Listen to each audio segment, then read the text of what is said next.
Hello.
Hello. Hi, hello. Hey, now I can hear you. Yeah, sorry it took some time. Yeah, we had some things to fix here a little bit, No but worries. we good now. Hey. So hi, good afternoon. My name is Prosper Christopher Kimonge. And I think we met the other day, and Yeah. yeah, so I've been helping people learn Swahili for like 4 years now, and I'm extremely excited to be here today talking about it again. Nice. So yeah, I've prepared like few slides that I would like maybe to share the screen with you so we can go together as Yeah, of like a course. subject and we can talk about things. Yeah. Yeah. Uh, 1 second.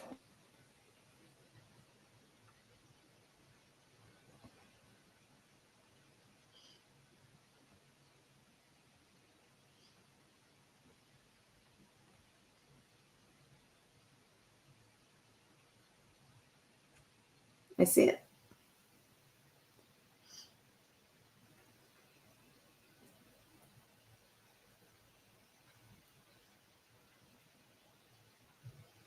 I see it, but I think it muted you again.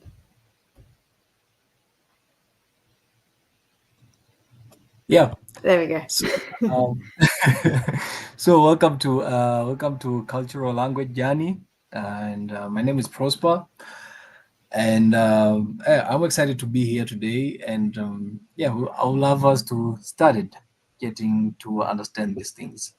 So there are a few facts that I would like to talk about. That are the few facts about Swahili language, and maybe I would like to know your experience first. Have you ever heard of any Swahili? Maybe on your Just travels? maybe the expected of.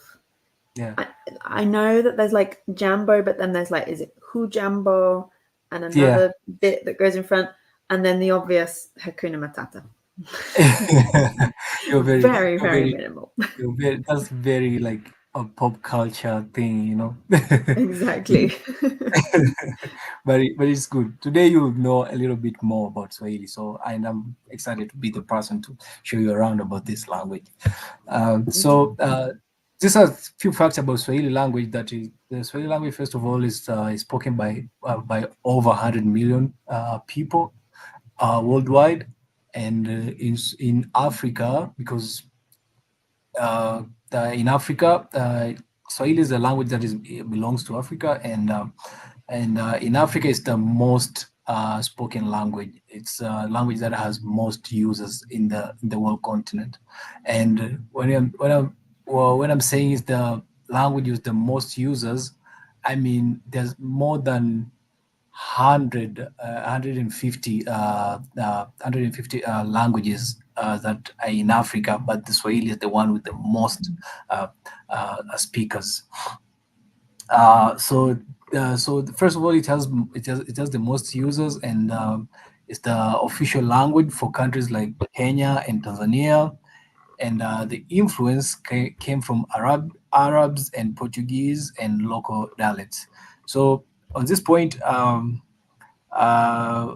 would like to take you back a little bit to understand the history of the language. The language was invented in East African coastline that includes the countries like Tanzania and Kenya. As you can see on the map, we are sharing this coastline, and so back in the days before slavery, some people moved to this coast for trade purposes, and most of them were Arabs, and they tried to speak to the locals, and this is the language that was uniting both of them, the Arabs and the locals. So they had to find like something like a middle ground for them to communicate, and then they came up with this language with the locals that are found in the coast of East Africa. And then later on, in I think it was 15th century, if I'm not wrong, the Portuguese started coming in because they were looking for the road to get to India. The Portuguese at that time were doing so much trades with India, so they on the way to India they happened to cross the East African coast, and then they found these people with culture, and most of them were Muslims at the time because of Arabs, and they loved it. They decided to build. I think they built like there's this fort that is in Mombasa. Mombasa is in Kenya. This coast is called Fort Jesus. Yeah, they also put their like their influence also in the language. So their words like meza means table, and also in Portuguese means table. Yeah. So and it has been like that. The language has been involved like that, and getting more words to it, and now we have this until the Swahili, the modern Swahili that we now know and use it in today's time. That's Um, really cool. I didn't know about the Portuguese at all. yeah, Is Mozambique, because Mozambique speaks Portuguese, right? Is that directly below Tanzania? yes, Mozambique is directly Right. below Tanzania. Okay. Yeah, Interesting. I yes, have one but more question as well about this so far. yes, yes, Being the most spoken language in Africa, does that mean it's also a really popular, like, yes. second language to learn?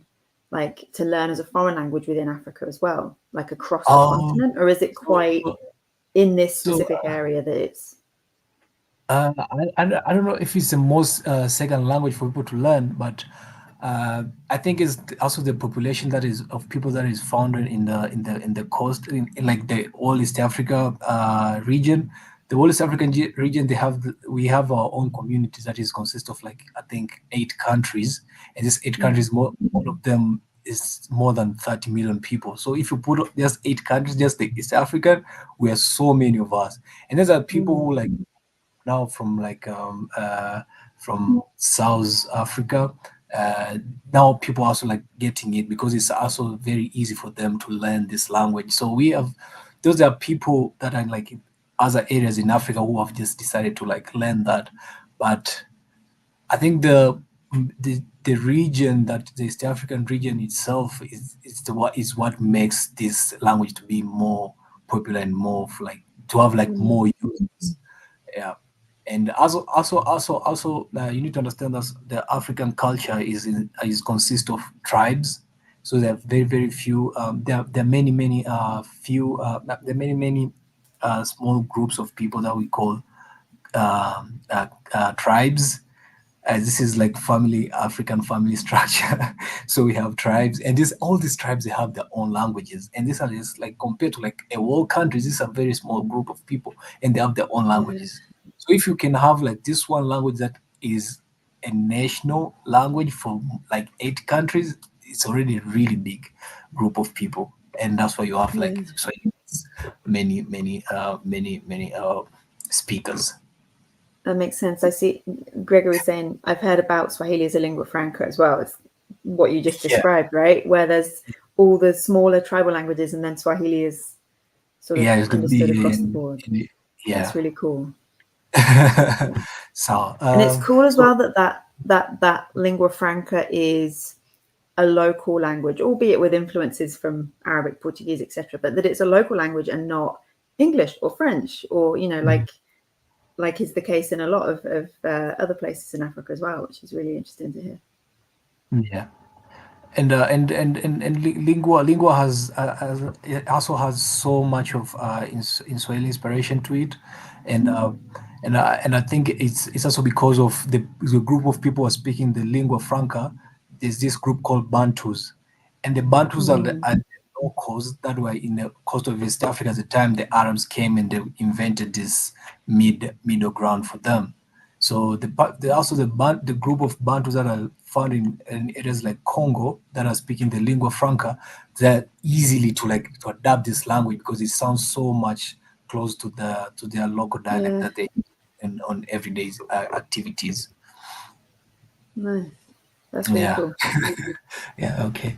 Uh, so so basic greet. Okay, so okay, I need to get you back. I need to ask you a few questions here Okay. first. So have you ever heard of any greeting or yeah, greetings words of Swahili? Have you heard it? Yeah. Yeah, So Jambo, right? yeah, Okay. Jambo. Have you ever That's pretty much there's it. another one called Mambo. So Jambo and Mambo, they came from this one language. There's this one word that is called Hujambo. So Mm. Hujambo is the word that say how are you? Hujambo. But then because the language is evolving, people like new people and the accent, like accent wise, so people went to cut it half to jambo. And now jambo is easy to just say. Instead of saying jambo, you can say jambo, and people still understand. Oh, it means like how are you? So jambo. And then later on, the language evolved, and we have like new slangs and stuff. Then we got the mambo. Mambo came out to be like urban word of people using like urban culture and people using mambo. Now mambo was like for young people and it was cool and everyone was using it. But it all evolved from ujambo, which ujambo means how are you? So if someone Mm. says to you mambo, then you say poa, but which poa means cool. Like mambo is like what's up, and poa is cool. So but it all came from hujambo, which hujambo means how are you? And if you're being to ask it like how are you, then you'd say how you doing? Like, then that would be like good, which is vizuri, and or maybe salama, which is safe. Yeah. So back to this slide. It says Swahili or Swahili is a Bantu language with rich influence from Arabic and Portuguese due to historical trade routes that along East African coast. The most is the most widely spoken language in Africa. So and then these are the greetings. We just start with jambo, as I've already said that it came from hujambo, hujambo, which hujambo means how are you? And then there's another type of greeting which is more formal, and it's called habari. Mm. Habari is more formal, and it's maybe key, like when you're having like formal conversation, you can start with habari. And habari also the answers can be same to like hujambo. You can say good, so habari nzuri, or habari, then you say habari safi sana. Yeah, and it goes like that. Safi sana is safi means clean, so you can say so like if someone asks you habari, and you're like so you can say I'm clean, I'm good, my stuff are Okay. clean. You can say that. It's really a cool language, yeah. Mm. So habari means how are you. So this is just another way of saying how are you. Habari is just another way to say how are you. But then and then there's this, we have like, I don't know, this is more of respectful way of saying hi. So you'll say shikamo. Can you say shikamo? Can you try? Let's see. Shikamo. Yes, shikamo. Shikamo, Shikamo. yeah, so shikamo, shikamo is like how are you, but this is only greeting that is being applied in a way that that is younger people are giving. I want to know like how the elders are doing. So it only comes from the Mm, younger to the elders. So mm. you say you'd never maybe say you never find someone who's older than you telling you shikamo. No, that will never happen because it only comes from younger people to elders. The respect goes like that in the African, I mean Swahili culture. That it only comes from younger people going up. It never goes up, going down. Right. Yep. Respect your elders, but the youngins Yeah, doesn't matter. you don't want you don't want this. Fair enough. Yeah. So this the greeting that goes like that, and so when you say shikamo, the reply to that will be marahaba. Marahaba. So marahaba, we're going back again to the culture. I mean to Mm. the history side. So shikamo in Arabic, I can be wrong. I never did really did my research on this, but it means I'm on your feet. Shikamo. So like nimekushika miguu, I'm on Mm. your legs. Shikamo. And then marahaba. Marahaba means sawa sawa, but these are all like Arabic inspired words. Marahaba means Yeah. sawa, means good. I think in Arabic, I can be wrong though, but I think it means that. And shikamo means I'm on your feet. So these were the greetings that were made in slave time because there was a slavery trade going in East African coast, and so Arabs used to own like slaves, and because they were like slave masters, and then the slaves would tell their masters shikamo, like I'm holding your feet.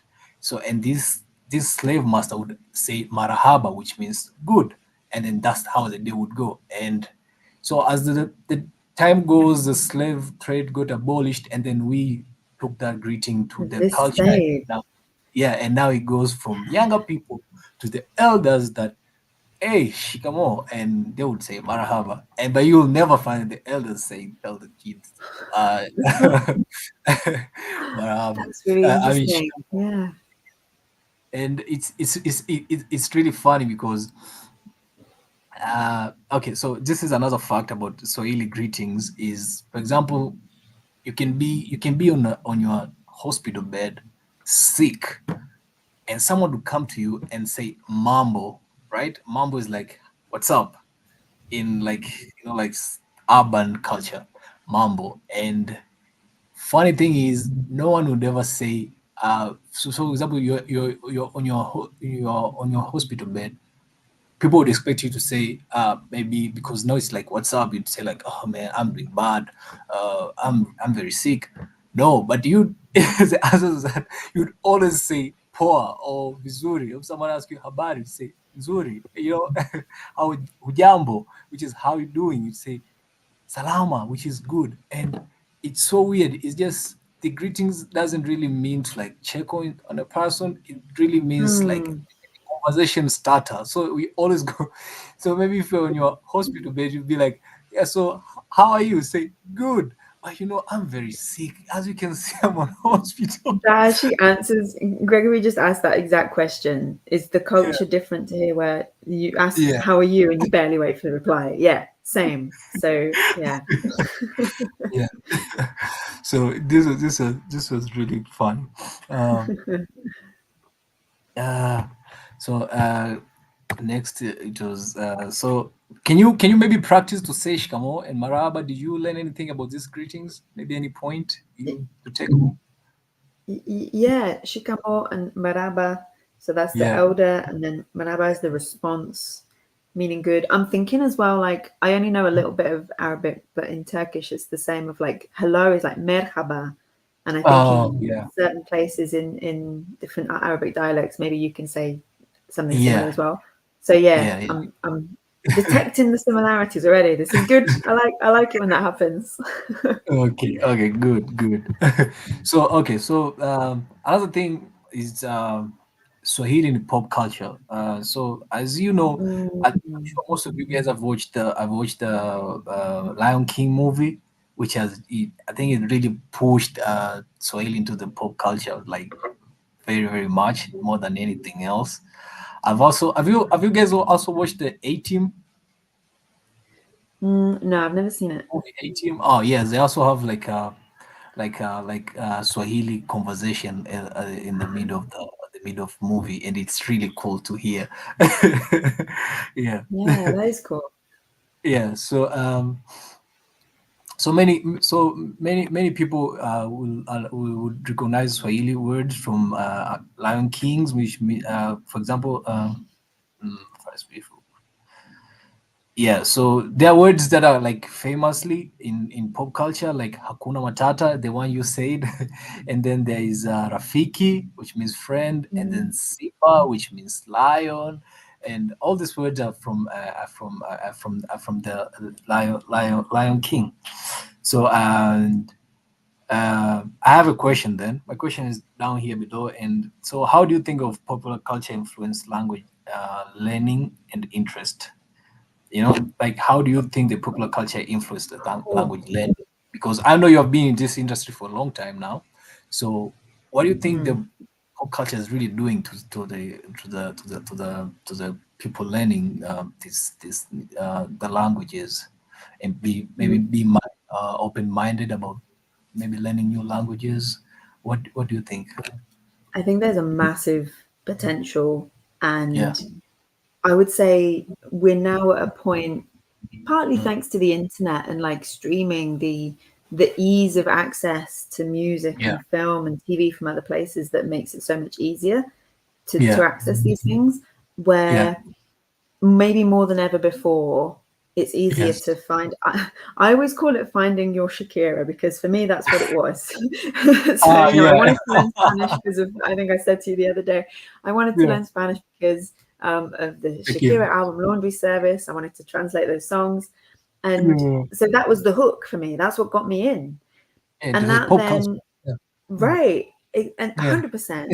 So then when Yeah. I down the line started learning other languages, and the more I would do, I would Mm. notice after a few that like, oh, that language Mm. didn't stick as well, or I wasn't as interested. I wonder why.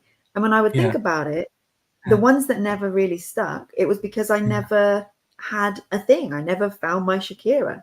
And Yeah. so there's such potential for Yeah. impact, for connection, and to be Mm. the to be like a doorway that just opens up a little bit so you want to go in and explore more.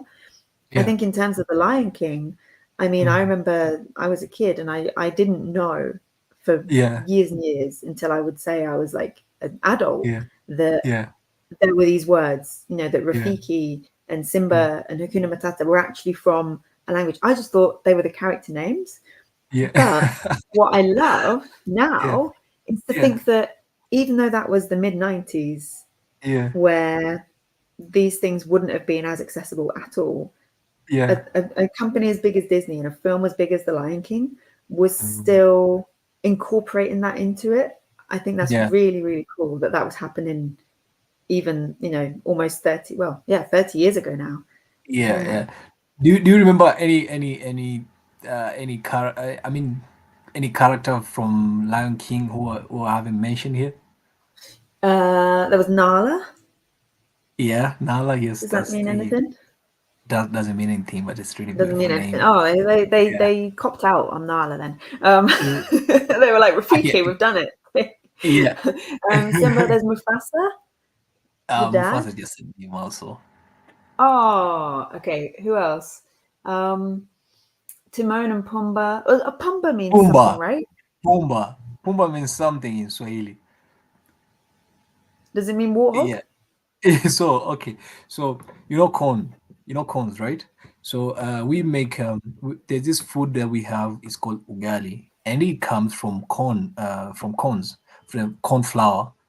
So in Oh. the process of making the corn flour, there's a part of of maize that you need to remove in order to make the flour taste so good. It tastes much better. At least that's what we believe in Tanzania. But so we remove that part, which is like the what the bottom part of the seed or maize seed.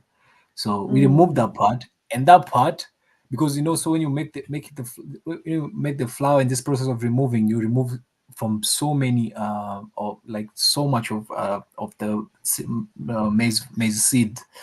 And so this part, because you're taking like this very small part, they all end up to be like so much of it. You can get like a kilo or something like that from like maybe one round of removing those things.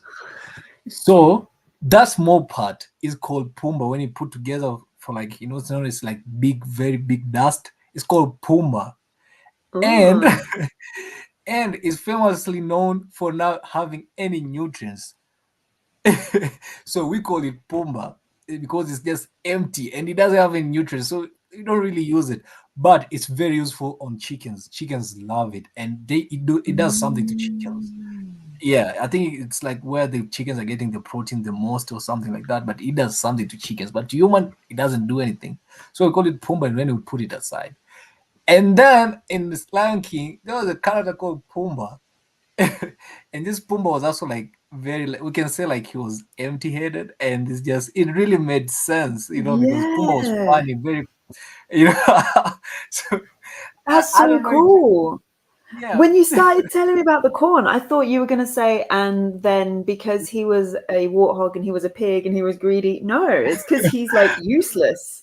Yeah, yeah, Deadly but says I don't know if useless. That's a good word for it. I don't think the producers knew this. That's the thing, but it really made sense with Oh, the character and everything because the producers are Americans. So I don't know uh, if they understood the points they were making here, but it's really funny. But at the end, it really made sense. yeah, yeah. Oh, I Yeah. like that a lot. Okay. Okay. So we go. Uh, so so do you know any Swahili culture and maybe places that you have ever heard about? Maybe like anything about East African coast? Not very much. I'm Yeah. looking at this now, and yeah, I've heard of these Mm. places. I've heard of Zanzibar. I've heard Yeah, of yeah, Mombasa, yeah, Nairobi. yeah, yeah, Yeah, but I don't know much about them yeah. as places or like the specifics. Yeah. Okay, okay. So maybe I can tell you a bit about the Swahili tradition and culture. Okay. So Swahili has been that language that I have like that has successfully united people of East Africa, the East Africa, and that, as I told you before, we have East African community which has 8 countries, and all these countries we all like being united by Swahili, and it's like our official language. So I think that is really a big success. I think it's maybe you can compare to English in Europe, because even in Mm, Europe they have so many other small languages, but English has taken over, and it's like the one that mm, has been like uniting all the Europeans. And I think Swahili has done the same, has had the same impact on the culture down here. And to understand a little bit of Swahili culture is there are so many other tribes that exist in this region, but Swahili has been there, and it's highly inspired by Arabs, and is highly inspired by Portuguese, and also Germany's, and also English. There are many English words that are used in Swahili, in Swahili language. That is, they're used the same way they are. That's how we're using them. For example, pencil, we call it penseli. okay. Also, pencil. That's not too hard to learn. Can manage Yeah. that. And then we have other word which is Germany. It's called Schule. Schule means school in German, and also in Mm, Swahili, Schule means school. Yeah, okay. so that has been like like a little bit of Swahili culture. And then when it comes to food, we have different foods. We have ugali, the one I told you comes from the corns, and we have ugali. We have nyama choma. Nyama choma means barbecue, and nyama choma is barbecue. So this can be anything from beef, mutton, everything is nyama choma. We call it Mm, nyama. Nyama itself means meat. Choma means direct meaning of it is burning, but it's burning meat, which is like we're making barbecue. Yeah. mm, So mm. nyama choma. Yeah. And yeah, and we have also different festival that are also like yeah, used to showcase the Swahili culture, which is like Mombasa Carnival, Lamu Cultural Festival. We also have the one in Zanzibar is called Sauti za Busara, which this is a concert that gets together many bands from different areas in Africa, and they come to Zanzibar and they do concert of 2 days concert of them showcasing their culture where they are coming from, but also learning from the Swahili users that are like now exist in Zanzibar. Now they also get to see and experience the Swahili culture. Mm. Yeah, and we also have other tradition food, which is so we put corns. We eat a lot of corns actually. Corns and beans are being put together and being boiled. So and in Kenya they call that I forgot the name. What is it called in Kenya? Uh, Sorry, I forgot the name. I'll write you. But in Swahili, Okay. they call it, makande. Kiswahili is called oh no, I remember. In Kenya they call it githeri, and also in Tanzania we call it makande. So the culture has we have similarities in culture, even though it's two different regions that are being connected by one language, but also in culture ways we're very similar because it's the same food that we're eating, but maybe it can have like different names, but it's the same thing. It's just makande and githeri, it's the same thing. And yeah, Mm. so the language has been there to be like that one thing that unites us together, and it's like our median thing. Yeah. Uh, okay, so another page is so okay, so from your experience of Mm. knowing a little bit of Swahili that you know, what do you think is the thing that intrigues you the most about this Swahili with the little bit of knowledge and whatever so that you know about Swahili? What do you think? About the language or about the Yeah. culture? About the language and culture together? About the language. For me, it's Mm. always when there's influence that I Yeah, can spot, and that I love to find those connections, yeah, and to also to form connections between yeah, languages where there isn't necessarily one that is, yeah, etymologically, historically, actually very accurate. yeah, yeah, Sometimes if you spot a word in a language and it's like, oh, it's like that word I know in this completely unrelated language, that's always really cool yeah, to me as yeah, well. yeah, But I do really enjoy finding those things, like safari as well. Is yeah. is, is safari a Swahili word? Or no, Safari is but Swahili it word, comes from yes. Arabic. Right. Yeah. Okay. Uh-huh. That's cool. So yeah, I Yeah. love that stuff. And I'm intrigued actually Mm. by the Arabic influence. I'm learning Arabic a little bit at the minute, but also Yeah. that I didn't realize about the Portuguese as well. So that, like, you've Mm. added in an extra reason now for me to Yeah. want to learn more. Yes, that's good. That's good. I think after learning Arabic, you'll find that many of language that you find there are many of languages that will be easy for you to understand because Arabs Mm, post-colonial period, this guy had so much influence.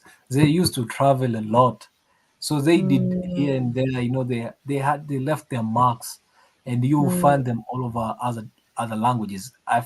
For example, I think India also Hindu. I think that's the language they speak. It also has so much Some similarities to connection. Arabics. Yeah, yeah, and you Yeah. will find that. And Yeah. for example, a word like shukran, shukran is is the word that has been used in three different languages. First is Hindu, and I mean Arabs, which are like the one with their words. I think it's Arabic word shukran. So it's Arabs, Indians, and also Swahili. So and it all have the same meaning, which means I mean thank you, shukran. Do you say shukran in Swahili? Yes, we can say shukran. Yes. Oh, okay, okay. Yes, you can say Nice. shukran in Swahili. Yeah. So feel free to use the word sometime to put Yeah. Arabic words and except I expect people to understand what are you trying to Mm, make the point. Yeah. interesting. That's really cool. I have a Yeah. couple of questions Yes. that I spotted in the chat. The first one is, how does variation in speaking the dialects compare to English or other languages? How does variation in speaking what? Okay, I don't get this question. I think the question is asking, like, for example, between Tanzania and Kenya Yes. and other Yeah. areas that speak Swahili, Mm. is there a big dialect difference or is it all quite similar? It's quite similar. It's quite similar. Okay. So okay, so because languages are evolving, that's one Mm, thing. Maybe I don't know if many people knows, but languages are evolving. And how do they evolve? They are always new generation that are always coming up with their words. So, for example, right now is a situation between Tanzania and Kenya, even though we speak the same languages, but the urban culture in these two countries are made to like, a little bit like we are going like a little bit separate ways, but mm, the words maybe the words are just new, then they're coming maybe from Tanzania, and then the Kenyans have to catch up with it, and maybe the words are coming from Kenyans and Tanzanians have it's to in a catch up with it. way. There's Yeah. Yeah, it has always been like that. And because Yeah. it is because the language is always evolved. So I think there's a difference somehow, but it's the same thing. It's the same It's thing. not I think drastic. it's the And there's same no thing. Yeah. dominant variety Dominant because they are variety. relatively similar. You know how, like, for Mm. example, British English versus American English, like, Okay, okay. Not to take credits, but we all know Tanzania have the best Swahili. I'm just saying. I wonder where you're from. From Tanzania. No bias at all. No. Yeah, yeah. They will understand. I think they know that also.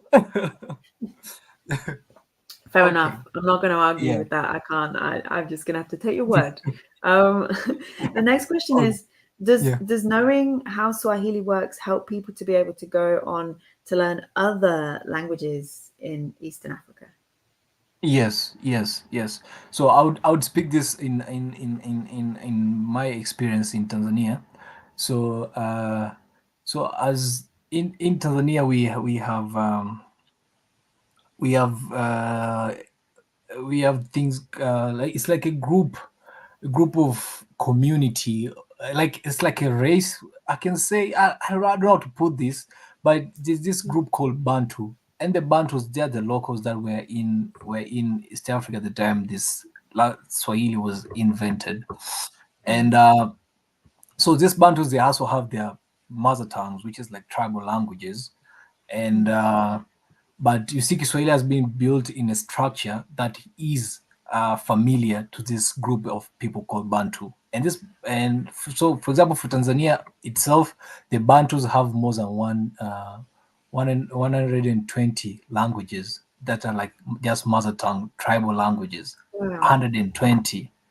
Yeah, and these are just small languages. So the fact you know Kiswahili and the Kiswahili sentences, Swahili language structure is being built like similar to the Bantu language structure. So it's so easy for you to also like get Yeah. into other languages that are inside here. I mean, inside Tanzania and interior parts, you can learn other language by knowing the Swahili structure.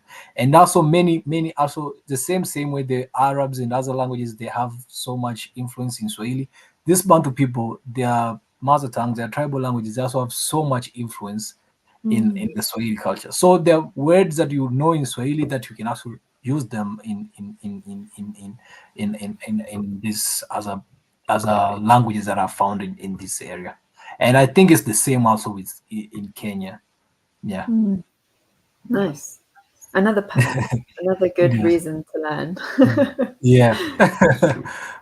And I think it's so easy because I think it's very important to also learn Swahili apart from maybe not just to get yourself ready to learn other languages, just to learn Kiswahili itself. it will make it make it so easy for you to also fit in the culture, because you'll hear people saying the East Africans are very kind, they're very polite, they're very engaging, very social, but most of us, especially in Tanzania, don't know how to speak English.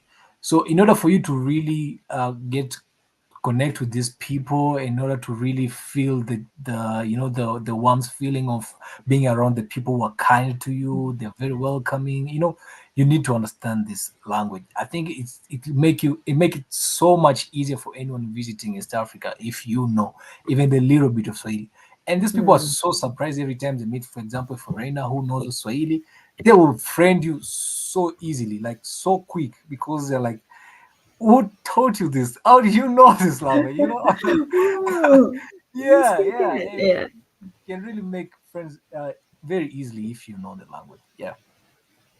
that's also good to know. Yeah. Yeah. So, is there other question? No, I think we've got them all. Yep. Okay. Okay. So, so how language enrich traveling experience? So as I just told you, as we spoke, and it's very easy to make friends when you are visiting East Africa and you know Swahili. It's very easy. Everything will be so much smooth, because many people can really speak English, but they're so good in Swahili, and no one will ever like make you feel embarrassed because you don't know the language or anything. So I think it's really good thing to know the language. And also so the content connect with locals, as we said, meaningful relationship, discover hidden gems, because for example, like my country Tanzania, it's so big, and and the marketing for tourism has been like only like the main places that people would basically visit, like national parks and stuff, but there's so many hidden gems, like Mm. waterfalls, there are much many hills to go for hikings. So in order for you to get these things, you need to know the locals, because most of like the tour guides and stuff, they only go for like the tourist places, but to really get to the Yeah. places where the local goes to really to see the real magic, you really need to like understand the Swahili a little bit and how to speak to these people so they can show you like they really like like the places in this country. Yeah. So okay, so okay, I know you speak other languages, and in your travels, have you ever felt like confidence, or felt like, oh, I'm so glad I know how to connect with these people, uh, through this channel of you learning different other languages? Has this ever helped you Mm. in your travels? Every single time. And Every even single you said earlier time. about the just even a few words and people will be like, oh, and it will make such a big difference. Yeah, yeah, Genuinely, it's so true. Even yeah, just a few words, it's yes, always better than yeah, knowing nothing and having to fall back on English. And it just, yeah, even if it is just thank mm, you to start off, it makes you yes, feel like, okay, I'm able to at yeah, least say thank you to someone in their language. yeah. It's like word number one to start you off. And then from there, you're on a roll. Yeah. You're going to use that word a lot. Okay, okay. So, okay, I think my lesson is about to be over. I think this is the last Mm, page that I prepared, and so maybe you need to know, like, maybe we can talk about the Swahili role in travel and culture, and maybe we mm, can ask our viewers a couple questions, and yeah, I think that would be nice. yeah would be maybe a good way to end this discussion. So, Excellent. There's one more question, that last yes, question. Yeah. yes, yes. Hmm. So is it quicker to learn the grammar of Swahili as it was created to enable communication between cultures? I've got a follow on question as well about the grammar. Oh, so the Swahili grammar, Swahili grammar, Swahili grammar. I'm gonna be honest with everybody. Swahili grammar, many people complain to be very difficult to understand the Swahili. Swahili I'm grammar. still waiting for the language where people don't complain about the grammar. So I'm not Okay. surprised.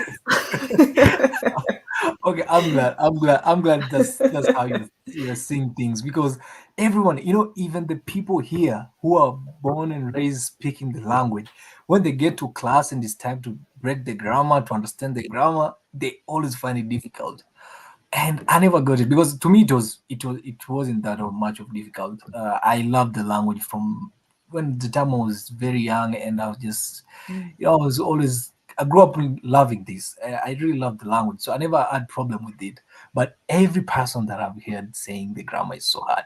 So for a person who wanna learn Swahili, and maybe for example for just travels, I would say just grab some few words, understand how like someone would say them back, and understand the meaning of few words. You can put the words together and understand what they are trying to say. So if it's just for travels, but if you want to learn the language to communicate with people, then it's very important to go about the grammar. But if it's just Mm. traveling, I would say just grab few words and go with it, because the grammar, you'll end up really just be another crybaby.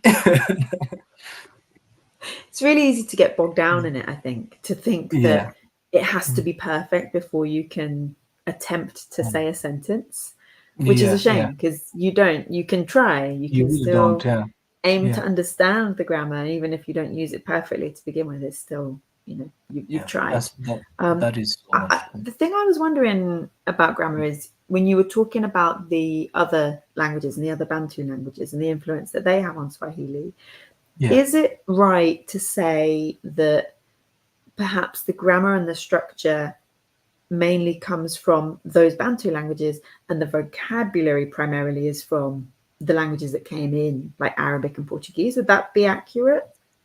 I think I've never heard anything that is so perfect way to put this language than this. I Oh, think really? this is the point I'm leaving this discussion Mm, with. I think that's the way we should be looking at things, because the all grammar is coming from Bantus, and that's why it's so easy for us as a Bantus to, like, to understand as a Bantu mm, languages through Swahili, because the grammar is the same, but then the mm. words, are the ones that have been stolen from other languages. I mean, it's not stolen, just being adapted Borrowed. from yeah, yeah, yeah. Lovingly from borrowed. yeah, from other languages. But the grammar is the Bantu grammar. Yeah. Mm, mm.